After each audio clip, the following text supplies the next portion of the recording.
say welcome to all of our attendees that are coming in right now. Feel free to put your name in chat, where you're from, say hi, and throughout the whole webinar today, that is a space open for people to talk and share ideas and connect there. So feel free to use chat in that way.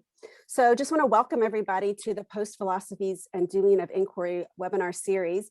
It's hard to believe, I was thinking of this yesterday, this is the 7th webinar, which means we are halfway through the series. Hard to believe.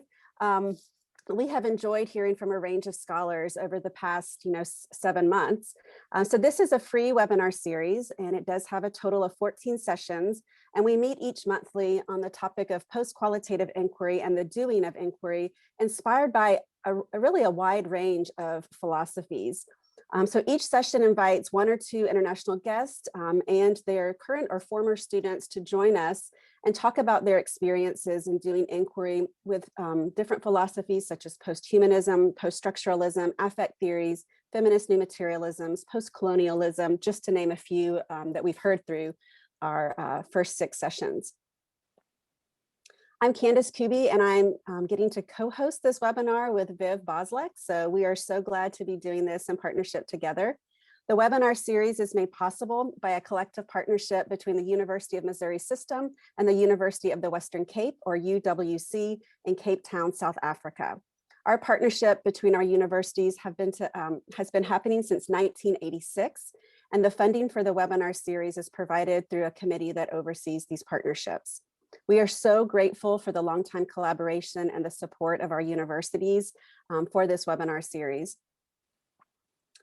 These webinar series are also available on YouTube. It usually takes about a week or so for us to get them up on YouTube. You can find a way to get there if you go to the webinar series regular webpage, and you'll see a link there that will take you to the YouTube channel. You can subscribe to the YouTube channel so you get notifications when a new one is posted. Also, when you go to YouTube, if you click on the 3 little dots in the corner, you're able then to turn on closed captioning if you would like to see the written transcript of the webinar.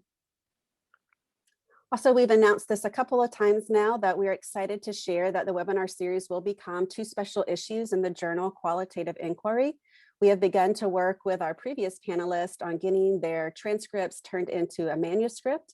And so the webinar series will be available in a journal article format over the next year or so.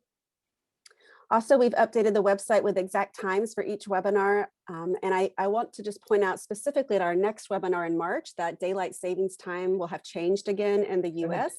And so for Viv and others on the other side of the world, you'll get to go back to the 4:30 p.m. time instead of 5:30 p.m. time for the Cape Town time zone.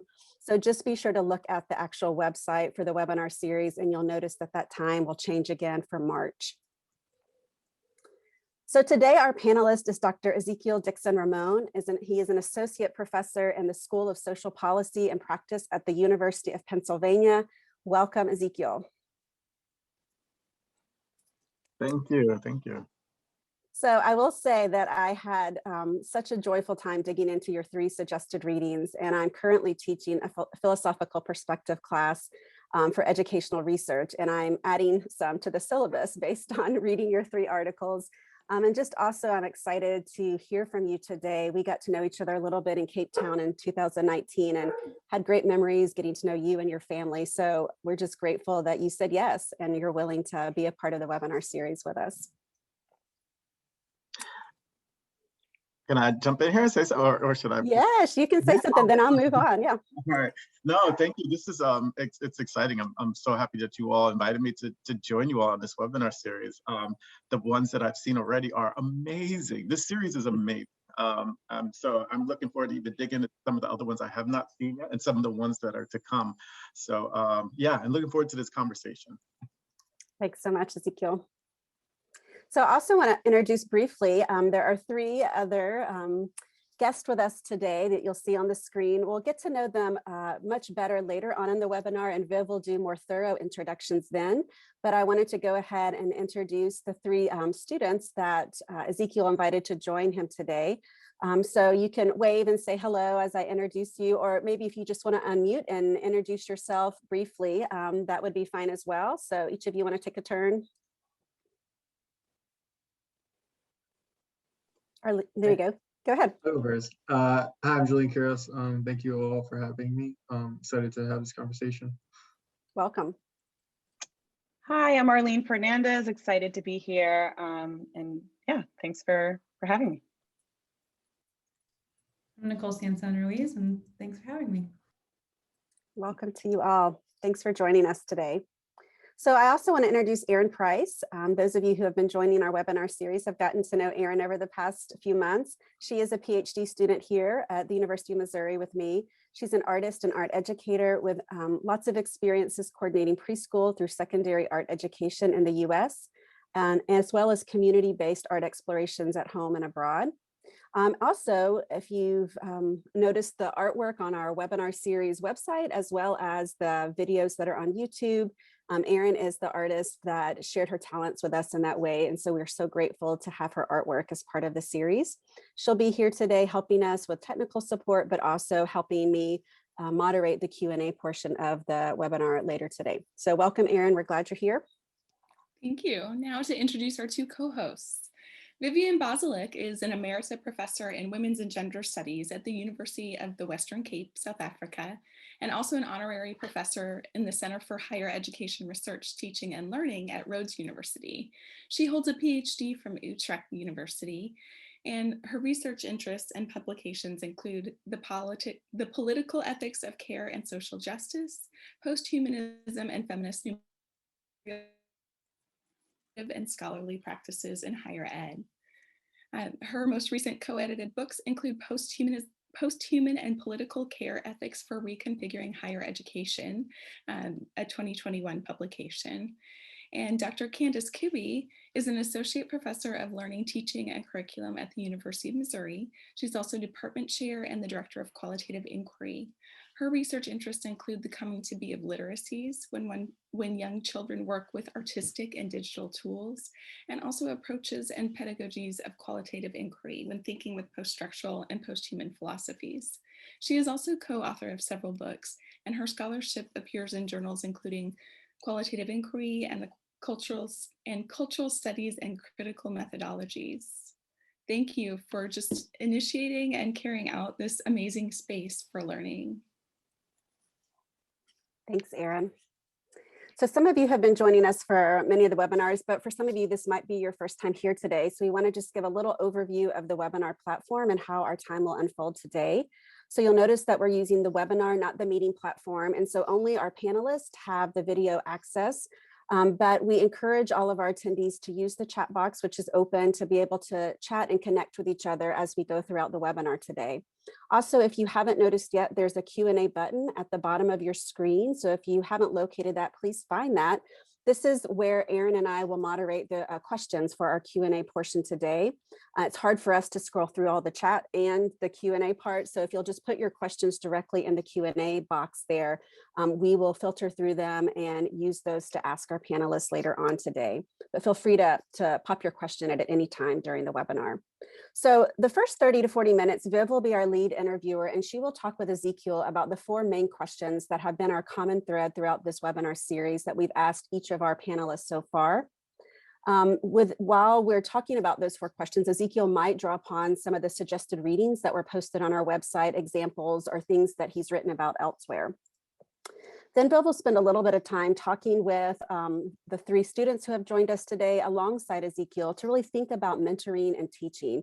We really want this webinar series to open up a space for conversations that might not happen as explicitly in the academy, and to really think about how to navigate the politics of doing inquiry, especially when drawing on different post-philosophies.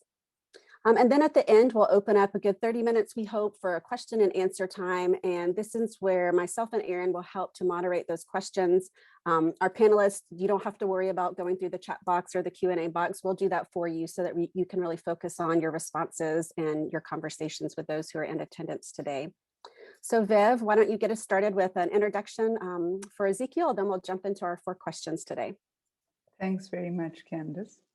Yeah, it gives me great pleasure to introduce Ezekiel Dixon-Roman, who's an associate professor in the School of Social Policy and Practice at the University of Pennsylvania.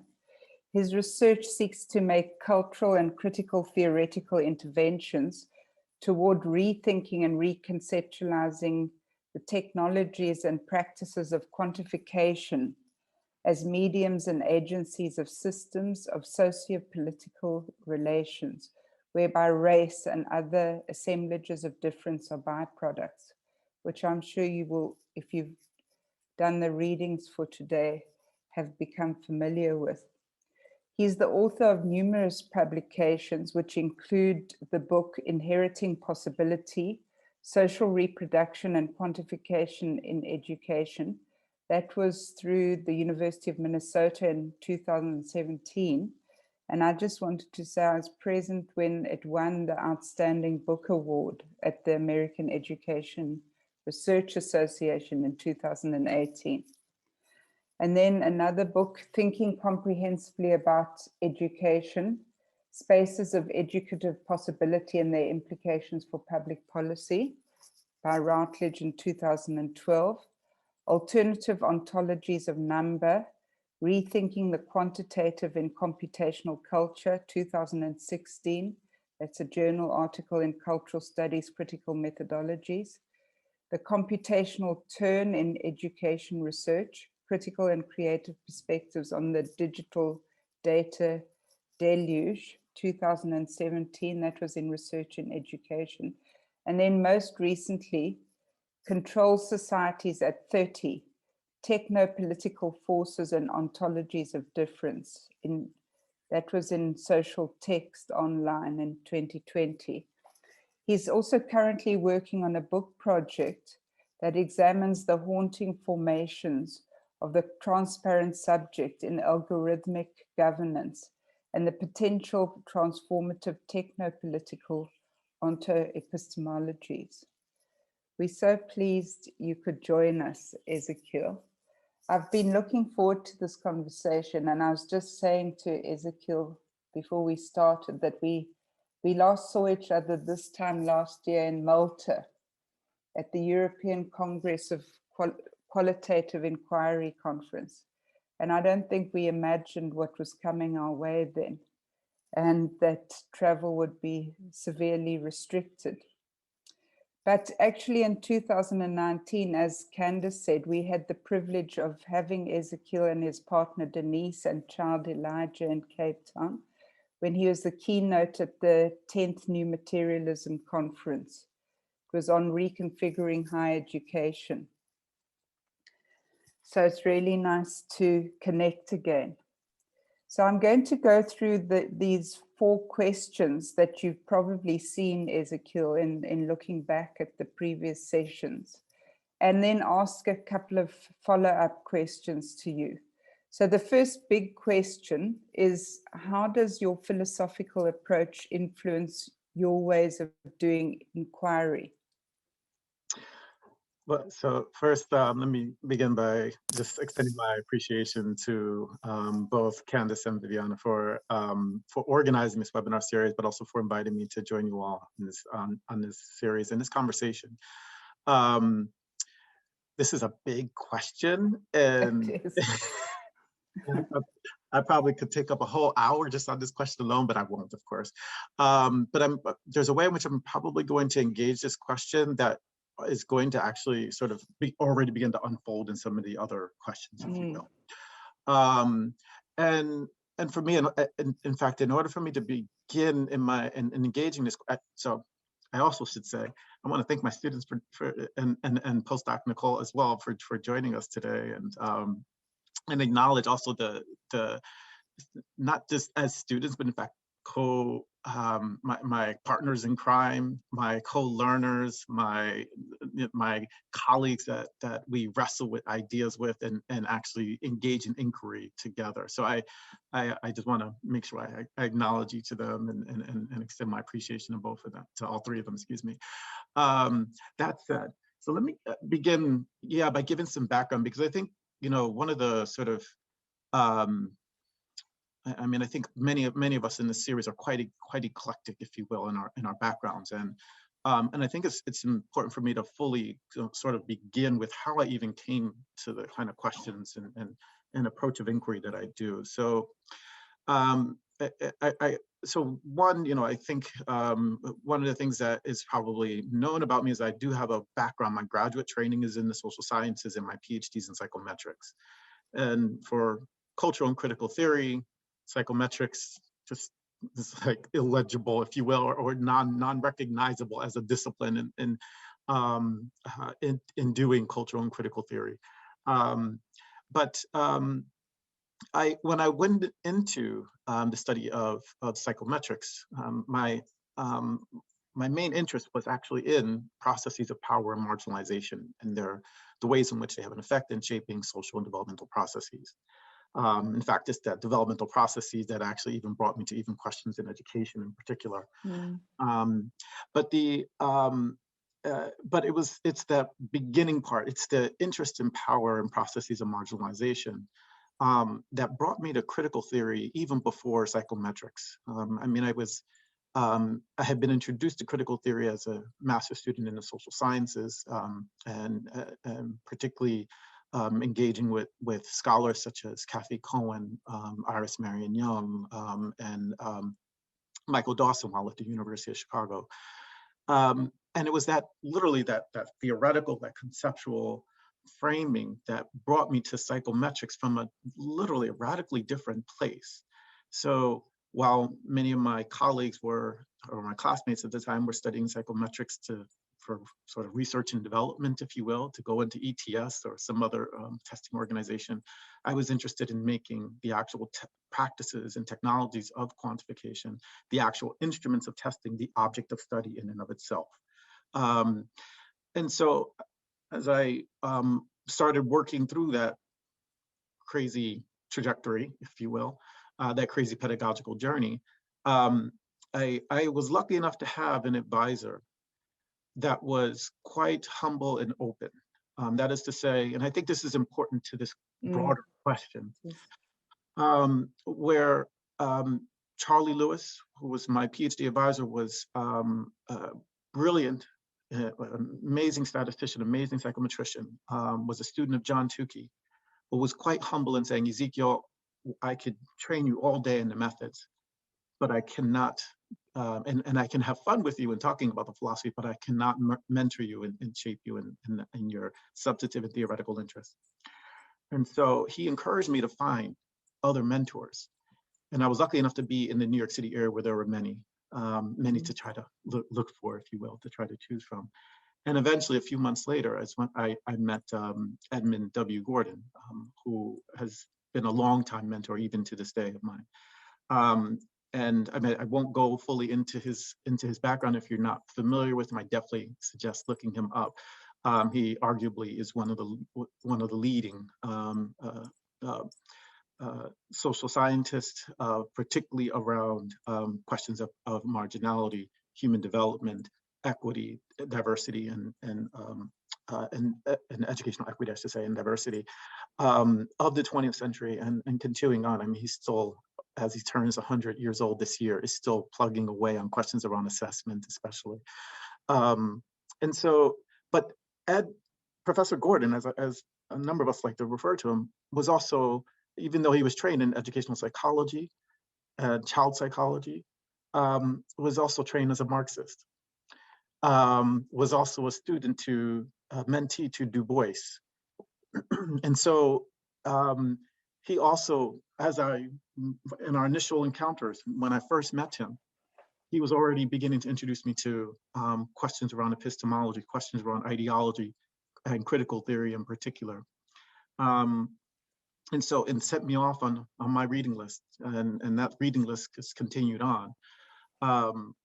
So that forming, that shaping, that even focus on questions of knowledge, how knowledge formation, questions around how we even understand phenomena, and the ways in which, at least at that point, what is the function and the process and the force of ideology in all of that, was quite early on in my training in my PhD, and as I was working through questions of whatever the psychometric at that point.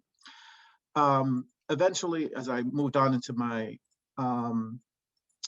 postdoc at Northwestern, I also had the opportunity to spend time with Ernesto Laclau, post-Marxist, post-structuralist political theorist. And Laclau gifted me with a strong, at least philosophical foundation that I did not necessarily have prior to. So I was studying critical theory, but I did not have a way of understanding the trajectory of philosophy to even ground my even, in some ways, just I don't want to say willy-nilly, but just reading of critical theory as whatever I can get my hands on. I did not have a systematic way of understanding it at the time. And Laclau, I mean, he let me sit in on his course on structuralism, post-structuralism, and politics. And then we would meet regularly. And it was through there, as well as other courses I was taking, such as a course on Derrida, another course on cultural theory, that helped to really give me a much more systematic understanding of philosophy and cultural theory in particular. Okay, here's where the challenge and really came in. And that was, as I was going off trying to do the publishing, the writing, the research that we love to do as academics, and go through that ritualistic process of the peer review process, I was learning quite quickly the tensions. I was learning quite quickly in and through the responses, whether it was in and through social science, traditional social science journals, that, for instance, sociology just did not have an interest or a place so much for postmodernism, let alone post-structuralism or deconstruction. And on the flip side, and let me be clear too, the positivists in particular were quite dismissive of any of that. In fact, in some instances, characterized it as ideology, just wrote it off. And then on the flip side, in some of the critical theory journals that I was also submitting to, the response was, for instance, a hermeneutics of suspicion toward the quant, a hermeneutics of suspicion toward quantification and the use of quantification in any way toward studying any kind of question of the critical theory. For example, one response I recall getting was, I don't think Judith Butler intended for her work to be quantified. And which just immediately just wrote off any type of intervention that I may have been doing by engaging Judith Butler's gender performativity in relation to questions around parenting practices, in relation to and in the use of any kind of quantifying process of that, if you will, quantitative inquiry of that. And you know, I won't go into anything. I won't say much about either of those perspectives outside of just saying that one was a hermeneutics of suspicion from the critical theorist. The other was just a complete eschewing of any form of critical theory. And so it became clear to me, and also mentors at the time were telling me, from John Jackson to Ken Gurian to Zeus Leonardo, that I would have to write a book and literally teach the field on how to do what I'm trying to do, what I'm trying to go after. In that, at the time, and I can tell you it was January 2011 when I initially decided that I would do that, that I would take on that project. Initially, it was a deconstruction project. It was a project that was going to be informed by deconstruction, beginning really with this broader question of nature culture, the broader question, or even the dualism of nature culture, and even the category of the human in relation to nature, or the non-human, I might say. At that time, I had not been exposed to necessarily, actually, it's interesting. I look back on it, I had been exposed to new materialisms, but didn't even realize it. I was reading literature that was new materialist, but was not actually, it didn't click to me at that moment. It was December of 2011 when my colleague John Jackson was reviewing a set of books. He had reviewed a book for Duke University Press, and then, you know, as we know, we get these texts from in compensation, and he was reading one of those texts, and it was Vicky Kirby's Quantum Anthropologies. And he immediately called me, or texted me, I should say, and said, Ezekiel, I'm reading this book that's sounds like they're doing what you're up to, a rethinking of quantification. And he was like, I think you definitely need to read it. And immediately, John tells me to read something, I'm reading it. So I go off and I start, we've actually read it together, and immediately my whole project was shifted. Immediately, I could no longer continue down the route of a strict sort of post-structuralist or deconstructionist approach or project. Vicky Kirby's project completely opened up a whole new literature for me, a whole new way and frame of even understanding how to think about quantification, how to think about even the process of quantitative inquiry. And so in and through working with Vicky Kirby's work, as well as Karen Barad's work, of course, Deleuze makes appearances into my work. I began a process of literally trying to rethink. So on the one hand, I should say, beginning with a deconstruction, a new materialist deconstruction of the nature-culture dualism. Excuse me. And then from there, thinking through its implications on the one hand, theories of social reproduction, that actually became much more sort of secondary and inheriting possibility. There was a point in which it was a bit more prominent, but it became much more secondary. I think I became much more preoccupied with the question of quantification. And sort of the second implication, obviously, was a rethinking of quantification. For me, these two things could not have been done like separately. One had implications for the other. So I could not do one without, and in fact, the publisher actually was trying to push me to only focus on one of these. They felt like it was too much in one book. And I said, there's no way I could do one without the other. The minute I go into an intervention on theories of social reproduction, when we think about the inquiry of that, it automatically has implications for the very methods that have been used and deployed to study them, and vice versa. The minute I go after a deconstruction of nature culture and its implications for quantification, and also invariably has implications for how we even understand the category of the human, especially in relation to the more than human. So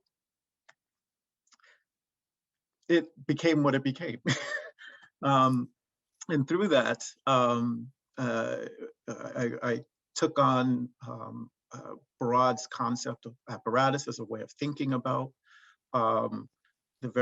the technologies and even practices of measurement, or I took on even Barad's idea of post-humanist performativity or interaction, also as a way of thinking about the ways in which measurement is engaging in interactive practices of boundary making practices, and producing agential cuts of what matters and what doesn't matter, right? Or another way that Barad will talk about is producing differences that make a difference, right? Mm-hmm. I also took on and rethought, tried to build on Barad's concept of diffraction. And as a way of, so as Barad will talk about diffraction obviously as a concept out of theoretical physics, but the way in which Barad is deploying it in specifically in her work as a reading through the disciplines, through disciplinary theories, reading one through the other, almost as not almost, in fact, I mean, Barad even will say this, it is a kind of deconstructive move, but in a different direction, rather than trying to identify the how would I put it? I mean, one might say working with the dualisms to identify the sheaves, the overlaps, the co-constitutivity. I mean, Barad is actually trying to work with difference in a productive way, looking and with a particular focus on materiality, on mattering matter, and then through that very process of a diffractive reading through theoretical works. But the other part to that is, obviously, theories have their boundary making practices in and of themselves, right? disciplines are disciplining the boundaries. And I think she insightfully, wisely, and sharply is thinking through, how do we get beyond those very boundary making, those very boundary making practices in and of themselves, the ways in which one is missing something of the other. How can one help, support, enable, shape, produce something much sharper, much greater than one on its own? And I mean, I appreciate the example in the work that the diffractive work that she does between Niels Bohr's and Judith Butler and Foucault, right? So taking Niels Bohr's conception of matter, and but on the flip side, working through Butler's theory of performativity, as well as Foucault's discursive theory, as a way of thinking through how can we get toward a form of concept, a form of theorization that's a material discursive form of understanding the world, but also of performativity in particular, or even interaction for that matter. So for me, I tried to rethink diffraction in a way that is accounting for the boundary making practices of methods. Yeah. And that in fact, there are many methods, as we know, and all of them are engaging in a form of boundary making practices. And what are the ways in which we can rethink those very boundary, those very methods as we read through them, reading through the data of each one, reading through the messiness of them, and not being so strict to the kind of temporal spatial ordering, the sequential ordering that that we get from modernist terms of science, right? So rather than having kind of any kind of approach that's thinking about the sequentiality of events, what are the ways in which we can literally work with new materialist rethinking, even deconstructing of temporality to account for the enfolding of temporal spatial orders in and on themselves, as a way that actually can produce and move towards something different, if you will, as we're trying to make sense of phenomena. And I tried to provide examples of that in my book, Inheriting Possibility, particularly in whether it was with parenting practices or with the SAT. I wanted to say one other thing. Oh yes, no. How could I forget this? So a couple other things. One is in particularly as I've made moves in the past several years toward interventions on machine learning, AI, and data science more broadly, I've become also increasingly more interested in indeterminacies, in the incompressible, in the incomputable. Much of this, some of this I take from, I get from my colleague Luciana Parisi, and in particular her interest in the incomputable. And one way of even thinking about the incomputable is in any model, in any system, it's always a finite system. Every model is a finite model. Like there's always something. We can think about this even in deconstructive terms. I mean, whenever there's a limit, there's something beyond that limit, right? Well, with any model that is finite, then we can also think about, especially as we get from information theory, that there's always infinite information in the world. And it's always, especially from a process perspective, it's always constantly shifting. It's also constantly mutating and evolving. I say mutating, and COVID-19 immediately comes to mind. But so with that in mind, eventually that finite system is going to approach an infinity, some infinities, and those infinities will fundamentally be incompressible to the system. Well, those incompressibilities are what information theorists and mathematician Gregory Chaitin would call omega, and what Luciana Parisi would call the incomputable. The question is, what does that system, what does that finite system do with that incomputable information, with that indeterminacy, with those infinities. And that's the major question with regard to how colonialist systems, how power, how post-coloniality, how white supremacy, I mean, I can go down the line, even neoliberalism have found ways of maintaining the changing same logic to continuously reinforce power and difference in the production of difference. Lastly, connected and shot through all of this is I've always been influenced by, intrigued with, and interested in Black radical thought. So critical theories of difference more broadly, but Black radical thought in particular. Some of this I get honestly because Ed Gordon in particular was very much so, has been, I should say, not was, but has been very much so, one who was influenced by and one of the tradition of Black radical thought, especially as a mentee to Du Bois.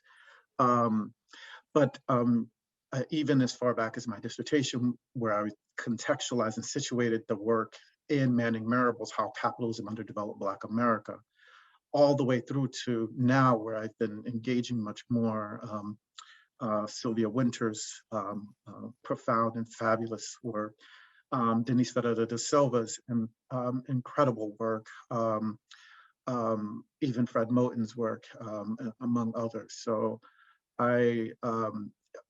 I'll keep this more short, but in fact, all of that, because of the ways in which critical theories of difference, and in particular Black radical thought, has been shot through all of my scholarship, the lens in which I bring to even, for instance, diffraction has what I might even characterize as a Black light on it, right? So as to illuminate the very forms of difference, but also the creative indeterminacies of Blackness that are even working and lingering there, right? And I might even say, I want to be careful because haunting can take on a pejorative sense, but I actually want to, the part of what I'm up to now is to completely rework how we think about haunting.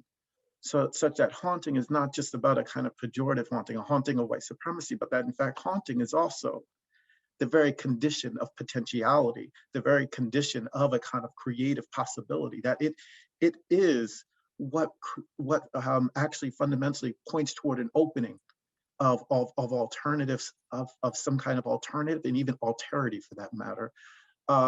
The question is, how do we engage that haunting? What do we do with that haunting? And so I guess I'll stop on there. I look forward to any follow-up questions. Yeah. Well, you've answered so many of the follow-up questions that I had, actually. The one was about indeterminacy and Blackness, which you sort of make reference to, but you don't really elaborate on. And I was hoping in your next book that you will be elaborating on that, especially this more affirmative notion of haunting. Mm-hmm. So I don't know if you want to say anything more about that, but I found that really intriguing. And I also sort of very much like Barad's notion of the void. And I think it sort of fits very well with this in terms of the virtuality and the potentiality of the indeterminacy of the void.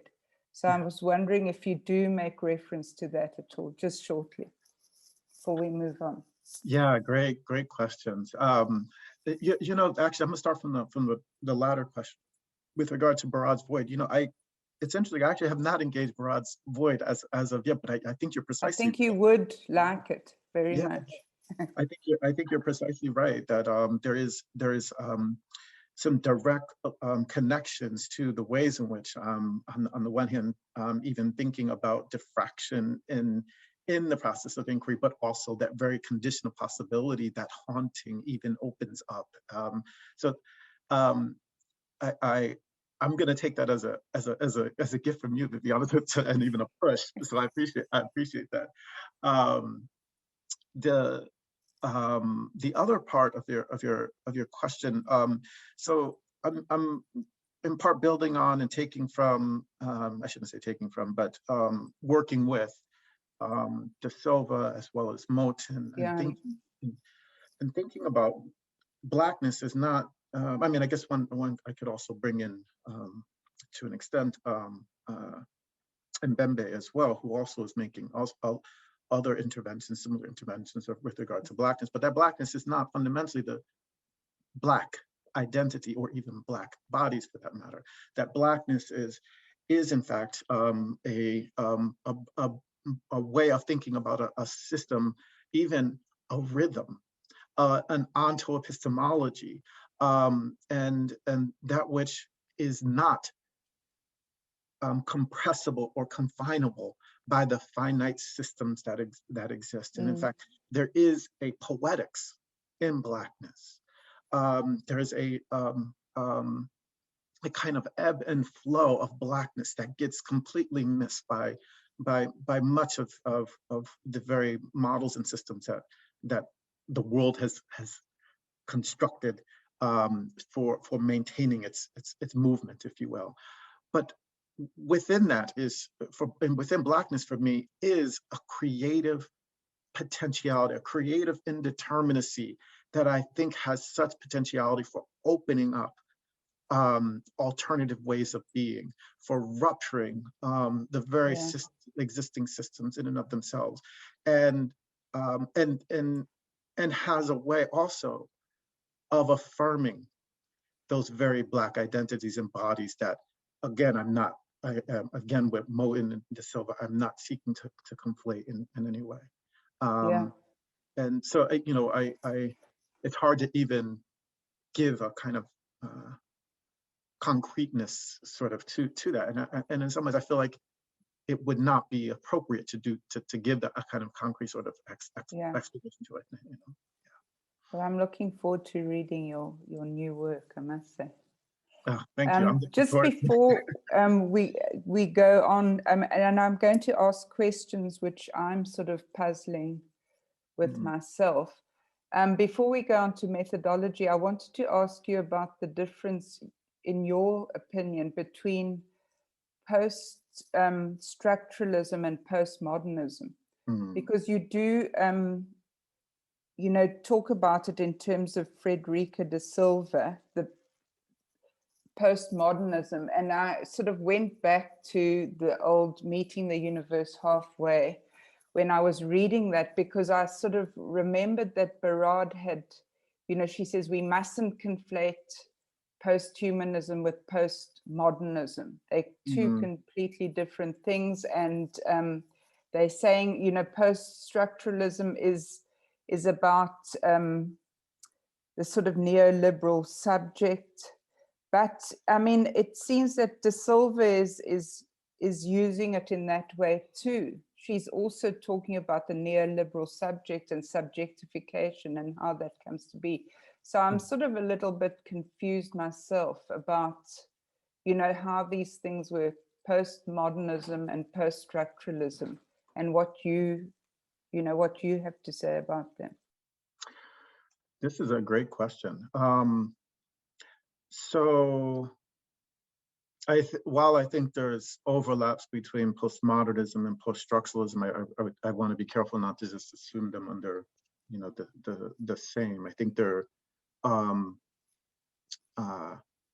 quite similar. They're movements that emerge in similar moments, and in fact, arguably, post-structuralism, at least in my reading, even opens up the very possibility for postmodernism, especially through Derridian, Derrida's interventions, deconstructive interventions of so many different fields, whether it's phenomenology, structuralism,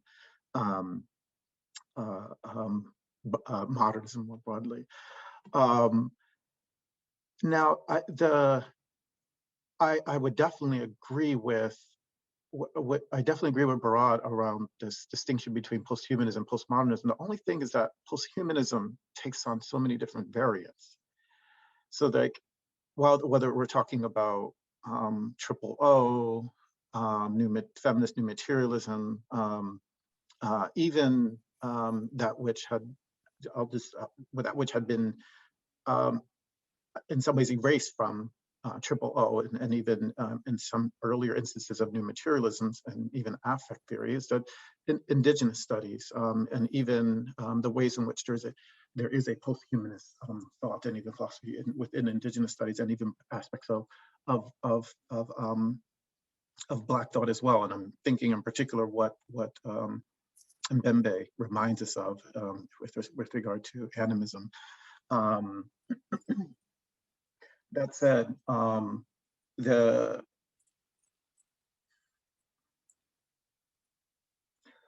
what I take from De Silva, I think is a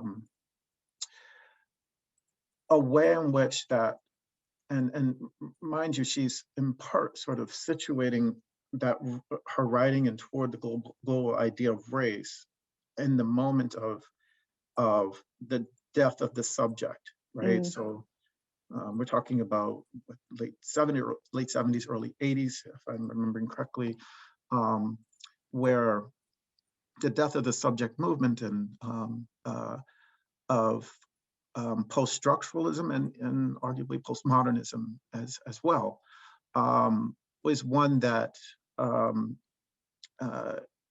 brought about and even in some ways even one might say celebrated the end of the subject.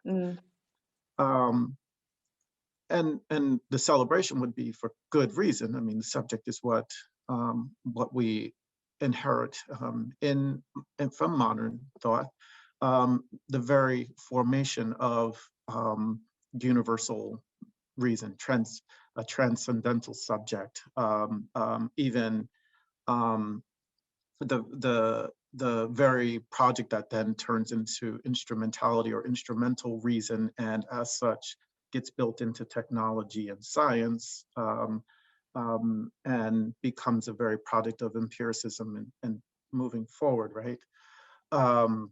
It also becomes, as De Silva reminds us, and others as well as Winter, the subject is also, the formation of the subject is that which also was very much so part of the project of colonialism, and the legitimating of the European subject over and against the non-European subject.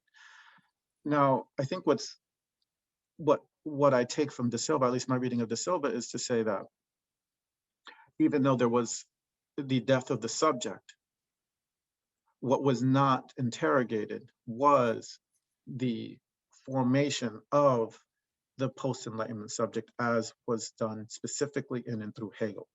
So the Hegelian subject as a consolidation of the Kantian transcendental, transcendental subject, or even transcendental reason, and Johann Gottfried von Herder's articulation of history and geography, or even a form of understanding of difference as being a result of prejudice between even in geospatial locations, right? So in this consolidation between Kant and von Herder, De Silva argues that what gets not just consolidated, but even sealed into that post-Enlightenment subject, or the Hegelian subject, is the formation of the European subject as the transparent subject, and all non-European subjects as affectable subjects. And as such, from there, I mean, one of the arguments he's also making is that it's that subject, it's that post-Enlightenment subject that then becomes the direct heir, or excuse me, not heir, but direct influence into the development of science, technology, what she calls the analytics of raciality, and even governance. So even theories of justice get built on this very idea of the post-Enlightenment subject, or the Hegelian subject. In fact, I'm reminded of Susan Buck Morris's famous essay, Haiti and Hegel, or Hegel and Haiti, where she's making connections of the Hegelian master-slave dialectic as actually having direct connections to the Haitian Revolution, or the slave revolt, right? And because, in fact, Hegel was reading particular publications of the time, even though it doesn't completely come out in Hegel's writing. Oh, wow. Of course, it'll slip my mind that quickly. Oh man, there was a connection I was going to make there. At any rate, I'll keep on moving forward because it's not going to, it might come to me 5 minutes later. So, but in and through that move, oh, that's what it was. Freedom. Sorry, freedom. The dialectic of freedom and the enslaved. That's very much so part of the Hegelian master-slave dialectic, that even the idea of the desire of freedom is very much so part of what brings about even the revolt in and of itself. So obviously problematically, Hegel places it in the responsibility on the slave for their condition. Of course, de Silva is completely deconstructing that very idea, but what I think is important here is the very idea of who is free, who has freedom. And in fact, it's the self-determining subject, it's the transparent subject, it's the European subject. And so as such, it then has direct connections to even how we think about theories, the formation of justice in and of itself. And of course, it has connections to discourses of liberal politics and all. So for me, I become particularly interested in how does that post-Enlightenment subject then become shaped into the very development of statistics, of measurement, of cybernetics, of AI and machine learning. And especially when we think about this in the connected broader context of algorithmic governance of our moment that is vastly proliferated, especially right now in this apocalyptic moment of the COVID-19 pandemic. Did I answer your question? You did more so, because I think we can move on to the methodology, because it starts talking to your methodology now and your interest in de Silva and quantification. Maybe you could sort of elaborate just on the point that you've been making about algorithms and the moment in which we find ourselves. Yeah. Let's see, where can I begin here? Without also repeating what I necessarily just said either. So I guess one of the things that I find myself doing much more of now over the past few years than in my earlier work is, as I'm interested in trying to go after a particular concept or even formation in and through technologies and in through particular methods and practices of quantification. Any form of my own engagement of quantitative methods has actually gone, I won't say by the wayside, but I have not engaged, I haven't touched data in a couple years.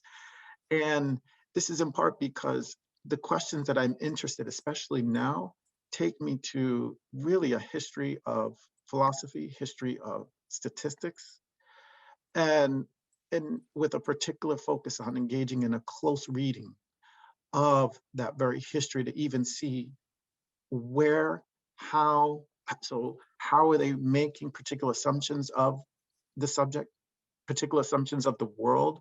What are the ways in which nature and culture, or even the human and the non-human, are being constituted? What are the boundary making practices that are being literally designed and built into the very methods?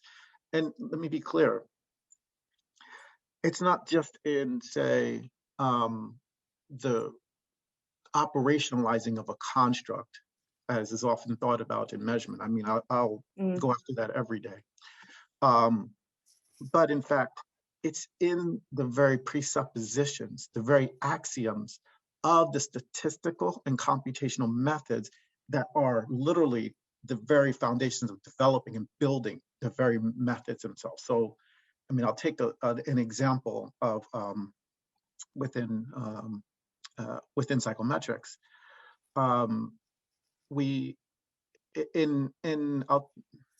I'll use factor analysis, or as an example. Let me use item response theory, because it's the one that's actually more widely used for testing, and it has more direct implications for educational testing and standardized testing across around the world. But so item response theory, if you're not familiar, is a multivariate statistical method that's based on the analysis of binary or ordinal categorical variables, or outcome, I should say. So in the instance of testing, it's, we're trying to analyze correct, incorrect items, right? And using some sample of correct, incorrect items to model the probability of correct responses given some estimated ability level, what's known as a theta in item response theory. So that multivariate model, it's multivariate because it's multivariate because the items are treated as multiple dependent variables. And then through that model, we're able to, in theory, able to estimate the ability level, or the score level of any particular test taker based on how they respond to each of these items. In the 1960s, when modern measurement theory comes about, item response theory was a huge revolutionary, if you will, moment for measurement in psychometrics in particular. It enabled the modeling of item level characteristics and person level characteristics. So that is to say, when it comes at item level, the difficulty of the item, the discriminatory, the degree to which the item is able to discriminate on the construct, as well as a number of other parameters, including a guessing parameter, as they call it. And then also to be able to model that at the same time, simultaneously, with the estimated ability of each test taker. Okay, that's in a nutshell what item response theory is. I mean, it gets much more complicated models and all, but what's most important is that that model is undergirded by what's known as a logic model, or even a logic curve, or logistic regression, as is also known in statistics. Logistic regression goes back at least over 100 years. In fact, it has some of its initial inceptions in the late 1800s. And its main development was, in fact, part of eugenics and population studies. The main interest was to actually study and constitute identity and difference. So if we think about the examination, the study, the analysis of these categories of some outcome, correct, incorrect, or it could be some other categories, especially in population studies, that's making particular categorical ontological assumptions of the human. And in fact, it isn't just making categorical assumptions, but it's also hierarchizing those very ontological assumptions of the human. And then in the late 1800s, early 1900s, when it was initially developed, I'm blanking on the statistician that made the major developments in this area. One of the things that he was doing in particular was not to allow what's known as the intercept to vary. So as such, it was assuming each of these categories are fixed, that there's no changing at all. Later on, there was a moment as a way to try to allow these things to vary. But in fact, even when you allow them to vary, you're still stuck with the categorical difference in the hierarchizing ontological assumption of the human, or of the subject, or of the test taker.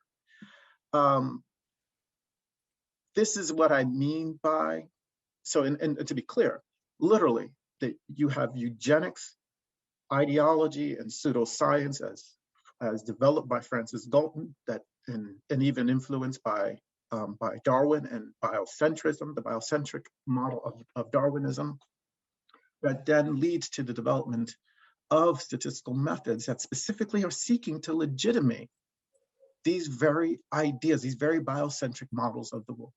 And to be clear, if I to invoke Winter here, biocentric, even homo economicus models of the world, right? So we then see them developed into this full-blown model and even area of measurement. Its foundations in its eugenics foundations, its foundations in biocentrism is forgotten, it's lost, it's erased. But meanwhile, the development of testing, the estimating of ability, the project of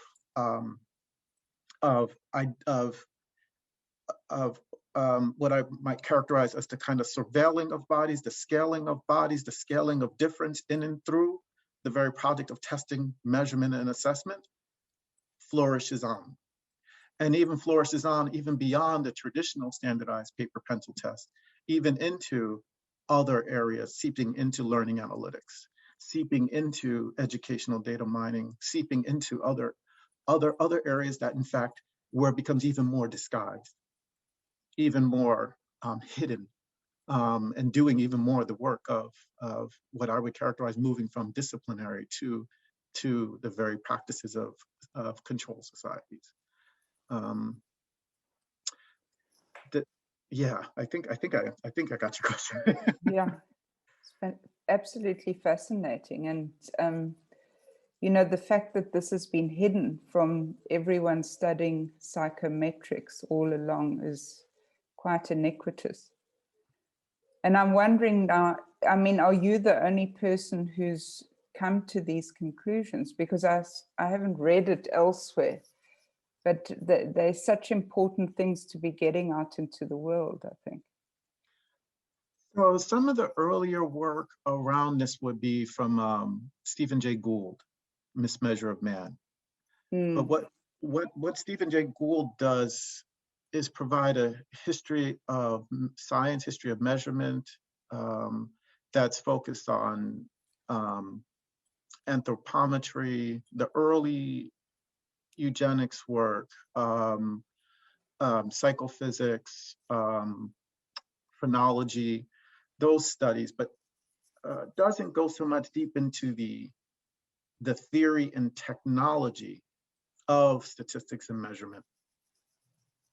I think there are other, I would be remiss if I didn't mention Tukufu Zuberi's work, Thicker Than Blood, that specifically focus on population statistics, race and population statistics. And I suppose Foucault's work on biopower. Absolutely. Yeah.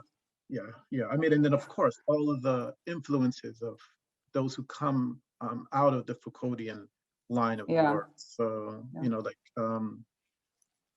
I'm blanking on the history of statistics scholar that's, I think, at University of Toronto. His name is escaping me now, but yeah. Yeah. Ezekiel, I'm just shocked when I'm looking at the time now, because I sort of see it's raced by. I had so many questions that I wanted to ask you, but maybe another time, because I'd really like to bring in the voices of, as you say, your colleagues and your students. And just to briefly introduce them, I'm just going to go to their, so Julian Quiros is a first-year PhD student. Julian's research interests include critical theory, critical policy studies, algorithmic governance, and child welfare policy. I can see why he's interested in you as a supervisor. And then Arlene Fernandez is a PhD student and research fellow at the Annenberg School for Communication at the University of Pennsylvania, studying critical cultural studies and visual communication, migration and diaspora, discursive identity formations, and urban studies. And Nicole Sansone Ruiz is a provost postdoctoral fellow in the School of Social Policy and Practice at the University of Pennsylvania. She received her PhD in cultural studies from Goldsmiths College, University of London, and her doctoral research explored mechanisms for representing clouds across art, science, and technology. So I'd love to give all of you an opportunity to talk about your work and perhaps how you've negotiated the higher education terrain in putting your work across, and anything that you would like to say about the conversation that Ezekiel and myself were having before. So please do jump in. We'd love to hear your voices. Anyone who'd like to start.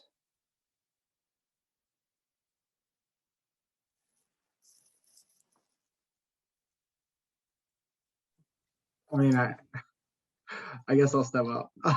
And I think what's a bit awkward, I guess, or different about my approach to answering this question is that as a first-year student who, although I was at Penn before for my master's, as a first-year student, I haven't been physically at the academy.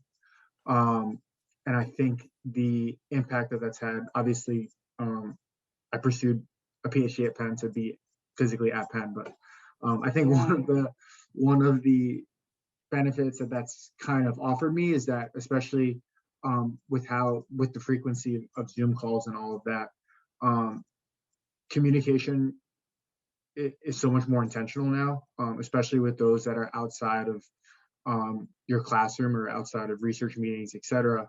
So I think, and some of Ezekiel's discussion around like how he, his own personal history was new to me. And I think I would describe myself as being a similar, in terms of trying to find a theoretical home, being at a similar point as Ezekiel was when studying with and under Laclau, is that not entirely knowing what post-philosophy intervention on the field of child welfare will look like, and being comfortable with that not knowing. I think what the lack of communication with people outside of my circle has allowed me is to just really develop comfort with finding out what I want to do.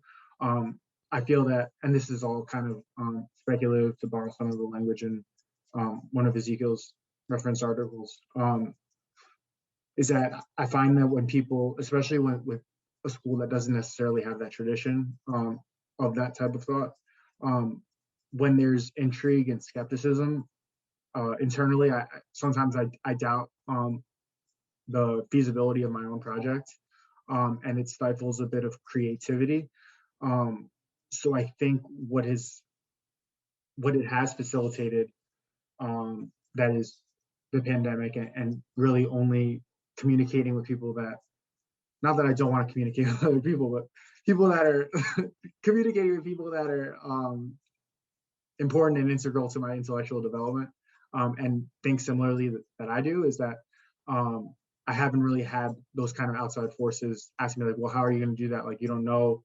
What do you mean you don't know what your dissertation is, or like what topic within child welfare you want to do, or et cetera. So not having to answer those questions, I think I've found to be very beneficial. And some of the ways that we do that is like, I think we have sometimes our research meetings are a little bit off topic of the actual research, and we get into more like theoretical discussions that I've found to be very helpful. And then also in things like taking an independent study with Ezekiel and Arlene around post-colonial and Black radical thought. So just literally inventing a course that that we will feel at home at, and do the literature at a pace. Another important note about that reading or that course, which is different than other ones that are traditional, is that we take a book and we read it for 2-3 weeks at a time, which kind of allows us to spend a significant amount of time on a specific sentence, whereas in more traditional classes, you're just reading 2 or 3 texts a week, and you can really only talk so much about it. So I think a bit of siloing ourselves has been very important for my comfort, as well as my exploration. Thanks so much. It's so interesting to hear that it has been a good thing for you in many ways. Very interesting. Can we? Yeah, sure. I'll jump in. Thanks, Julian, for getting the wheels turning, because I'm still sort of thinking about, I feel like every time I hear Ezekiel talk, I'm like, okay, I'm going through this whole process and learning all over again, something, even if I've heard him say it before in a slightly different way. So that's just kind of a fun experience for me. So I think echo some of the experiences, although I do not come from a quant background. I'm definitely one of these heuristics of suspicion when it comes to quant. I don't trust it. I'm uncomfortable with it. So I think it's been such a fun, a really good stretching for me to think about it in very radically different ways. And so I also have this sort of very circuitous route to my current my current position in my program, and I'm in my 3rd year, so I'm also at a point where the pandemic has put a wrench in some of my research plans. I am an ethnographer, and so I come to research very much from thinking about embodiment, and so thinking about what that means, mediation in space. And then I also have some background in ethnographic filmmaking, and so thinking about incorporating that aspect into research. So that's thinking about different modalities of research has also been really challenging in the academy. So there's a lot of ways in which I feel supported in the fact that I don't have an answer to this, but I'm also at this juncture where I have to sort of start making decisions and working on my proposal. And I'm like, okay, they're asking me about methods. I have to say I have a method. And so, thinking about some of the other talks and the sort of pushback on anything sort of in the post-qualitative, post-humanist, thinking about this as not a method, but a different, thinking about it as inquiry. I forget who said that in which talk. And I'm like, well, yeah, but they're asking me about methods. So how do I position myself? So I think I'm definitely at a point where some of the questions about where the rubber meets the road on how we think about this, how we operationalize it, for lack of a better word, how I write, how I think, how I process, I'm definitely in that space. And I think having, Ezekiel's not formally my advisor. I'm not at SP2. I was for a moment, but I do work with John Jackson, who we referenced. So I feel like I'm very well supported in this little bubble, and trying to figure out where I live in the academy more broadly, I think is still a challenge, particularly because I'm very interested in work that does something, I think, in the broader world, and I'm struggling with what that means. How do I do that? I think often about if I can't explain what I'm doing to my mom, then I feel like in some ways I've failed. But how? I'm still, these are questions I'm constantly grappling with, and sort of figuring out what my scholarly voice is and how to really make use of these radical interventions in our approach to inquiry. Thanks so much, Arlene, for sharing that. Very interesting. I'm going to give Nicole a small space before we go on to questions. Yeah, I think there's, it'll come as no surprise that my reflections on method also really fall in line with both Arlene and Julian, because I think you are drawn to a certain community out of a certain shared set of interests and way of living and way of doing research. And when Ezekiel was talking, I was really struck by his reflections on Barad's notion of the diffractive method and having an account for boundary making in our inquiry and in what we also output. And I just see that tracking along every part of how I came to my mentorship relationship with Ezekiel and how I'm doing research and all of these things. I mean, I think I'm ridiculously lucky that I fell into a community that really didn't force a lot of limits except to just be academically earnest and rigorous. And it's allowed me to be someone who came into higher education as thinking I wanted to be the curator for a corporate art collection or a museum and do art history. And I now teach in a social policy program. And I think that jump is marks, there's many moments of, it kind of maps a lot of moments of difference and encounters with different kinds of thinking and ways of being and doing research that have been precisely that, productive and generative. You know, when you are coming from art history and you encounter Fred Moten's work for the same time, you are fundamentally, that's an entanglement, right? That is like a quantum entanglement that changes your thinking forever. And so, you know, the ways in which that has played out, like a kind of concrete, simple, but profound way that plays out is that I am constantly revisiting an old former version of myself, or a kind of starting point of my inquiry, this thinking about art and the aesthetic and the importance of that, of earnest belief in the importance of that, and bringing that to bear out on the things that are my new passions and drives, justice, difference, all of these things. And it's always this looping in and out of that. So a kind of actionable way of doing that is thinking about art history and the ways that it has impacted on computers. Like, computers still often work from a kind of one-point perspective, two-dimensional approach to how we make space. And it's a really simple old way of drawing, you know, making the road that goes like this, the trees. And but it's still fundamental in computer graphics. And you can unpack that into so many different layers of thinking about, well, how does that limit and also push our thinking? And what does that say about the whole history of ideas and the motion that or the lack of motion or inertia that kind of thinking about space and representation and aesthetics has built into our use of computational tools when we do thinking. So yeah, maybe I'll leave it there so we can open up. Thanks, and thanks for being so brief. I really wasn't aware that we'd been carried away with that conversation with Ezekiel. But what you've all said has brought alive, you know, the issues that so many students, I think, are facing in this particular time, and also the sort of opportunities that you've been given. So I'm going to hand over to Candace quickly, because we have a couple of minutes now left for questions, and I'm quite keen to hear what questions there are. Absolutely. Yes. Thank you all for being here and just hearing your unique passions and how they intersect with what Ezekiel was talking about earlier. There's a lot to think about, and I know I'll go back and watch this webinar and continue to process and think about it. We do have 2 questions that have popped up in our question box. So Erin, in just a moment, if you'll get us started by asking the first one, and then if others have additional questions, find that Q&A button at the bottom of your screen and go ahead and put those in there.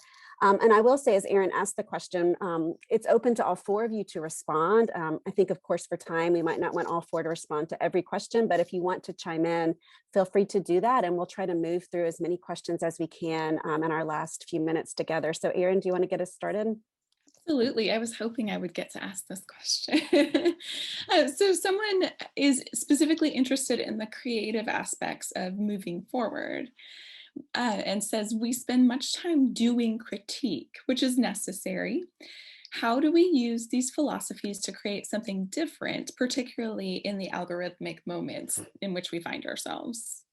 Yeah, I love this question for many, many reasons, including I think we can get really caught up in critique, in the hermeneutics of suspicion. And I think there's a necessary, absolutely necessary, and even healthy dose and level of suspicion that we need to have. But I'm also reminded of what Lucius Outlaw said to me some years ago, that a hermeneutics of suspicion is necessary, but a hermeneutics of suspicion without a hermeneutics of empathy, invoking Paul Ricoeur, is dangerous.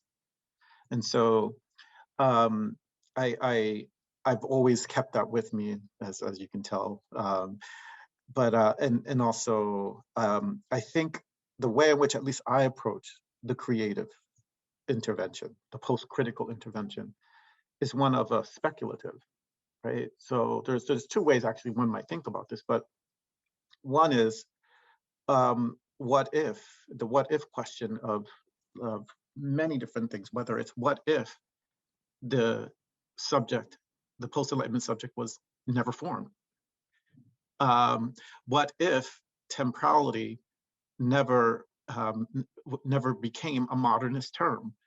What if, to throw another one out there that some have taken on, what if abolitionist science had become a dominant discourse rather than the logical empiricist, logical positivist approaches to inquiry, to science?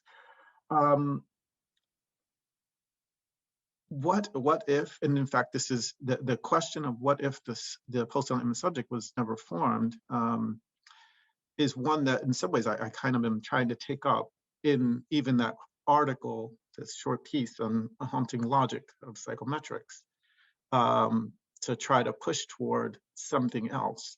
So the minute you ask that what if question, and then opens up the very possibility for thinking otherwise.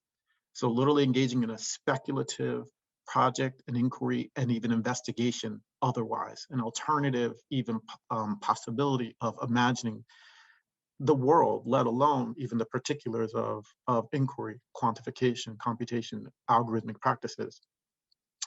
Another one might be, last one I'll say is, what if the lens of measurement of quantification was not so focused on certainty, on the deterministic mode of the model, and actually was focused on indeterminacy, on the very disrupting, transformative force of indeterminacy.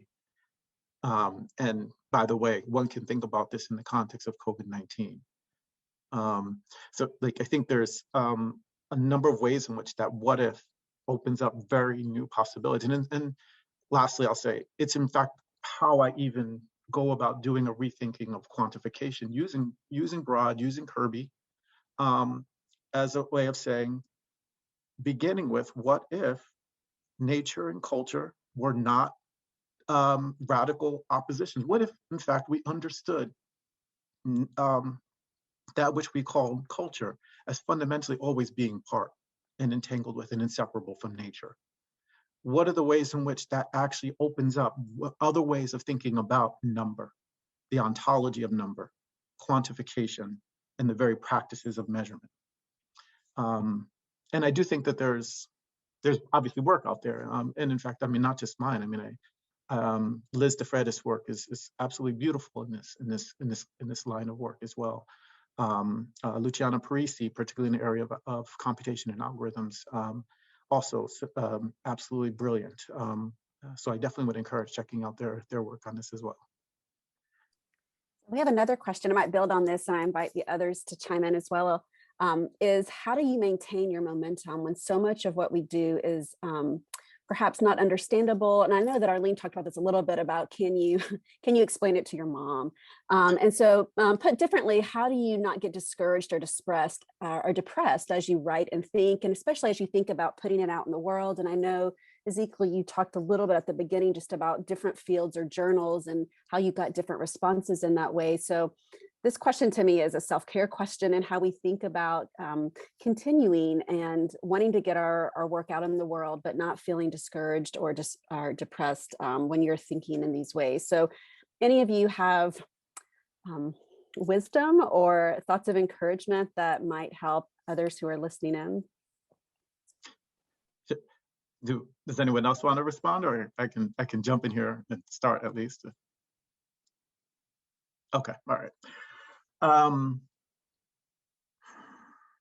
One thing, and Arlene, Julian, and Nicole know that I've tried to, I've said this to them at least maybe once or twice, but I became an academic because I love the marriage between teaching, research, scholarship, and mentoring. And it's the mentoring in particular where I want to do and provide what either has not been done for me or what had been gifted to me or what I wish had been done differently for me, particularly for scholars that are trying to do critical work, trying to do work that is trying to push the boundaries, and especially from scholars coming from underrepresented backgrounds.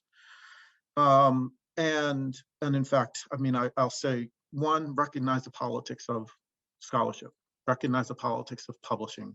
Do not be naive to it. I think too often we at least I can, for me, it was, publishing was sort of narrativized as being this neutral, objective process, non-ideological process. And that as long as you're doing good scholarship, you'll get published. And if you're not doing good scholarship, then you're going to get rejected or whatever. Yeah, I mean, I can even remember being told by a senior scholar that they had never had anything rejected before. In a moment where I had 3 years of consistent rejections because I couldn't find a home for my work. I just think that narrative is just such, forgive me, bullshit. And I think we have to be honest with our those that we're working with, nurturing, mentoring, but also honest with ourselves about that reality, and then thinking about logically. So, I mean, some might say, I mean, taking on Bourdieu's ideas of gosh, what he takes from Wittgenstein, literally the logic of practice, right? So if we understand the politics, then what can we do to work the system toward our very interest, right? But I also think having community is so deeply and profoundly important. You cannot do this on your own, and you have to have scholars, colleagues, interlocutors, people you trust, people you can share ideas with. Lisa Mate is on, I know at least she was earlier, and Lisa was a huge colleague and supporter of mine as I was working through Inheriting Possibility, and even working through my development in new materialisms. So thank you, Lisa. But I mentioned her as an example of some of the colleagues and friends and supporters that I've had and been able to build community with.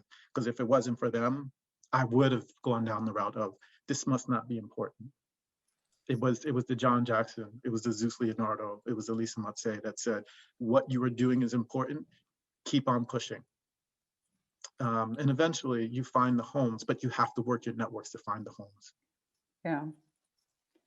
Thanks so much to all of you. I really don't want to end the webinar now, but we have to because time has run out. But it's been so illuminating, and I look forward to re-watching this, I must say, like Candace, and to reading the text again. So thank you. Thank you for sharing. Thank you all for having me. This was an amazing, invigorating, and energizing a conversation I always learn, even as I'm having these kinds of conversations. So this was brilliant. It was amazing, and I'm looking forward to the future webinars as well. Thank you for organizing this, and yeah. Yes, thank you. I echo Viv and Ezekiel's comments. There are a couple, there was a question or two that popped in the chat, and if we didn't get to all your questions, I'm going to assume that Ezekiel would be okay if you reach out by email or to any of our panelists here today. And if you want to put your email addresses in the chat box, and that way if people want to be able to reach out and connect with one of the four of you, they can do that. And thanks again for all those who joined in today. And then of course, those who will end up watching this on the YouTube channel. So we stated before, we've recorded it. So we'll make sure that it gets up in the next week or so that we can go back and rewatch it and share with others. I just want to remind everyone our next webinar is with Dr. Erin Kuntz on March 18th. And that is 9:30 a.m. Central Standard Time in the US. And again, the time is slightly different now because of daylight savings, but it'll be 4:30 p.m. for Cape Town time zone. And then I think the other thing would be if you have issues looking up the suggested readings that Erin has posted, please reach out to Erin Price. And she can make sure that you get a copy of them if you would like to be able to read them before or even after the webinar. We keep those housed and we can send them out at any time during the year if you're interested. So thanks again to all of you. What an invigorating conversation. There's much left to be thought about and to think about, and I appreciate your care and ethics and how you think about mentoring and teaching Ezekiel, as well as the scholarship that you do and what it's producing in the world for all of us. So thanks again. Hope you all have a great rest of your day, and we look forward to seeing you next time. Bye. Take care. Thank you so much.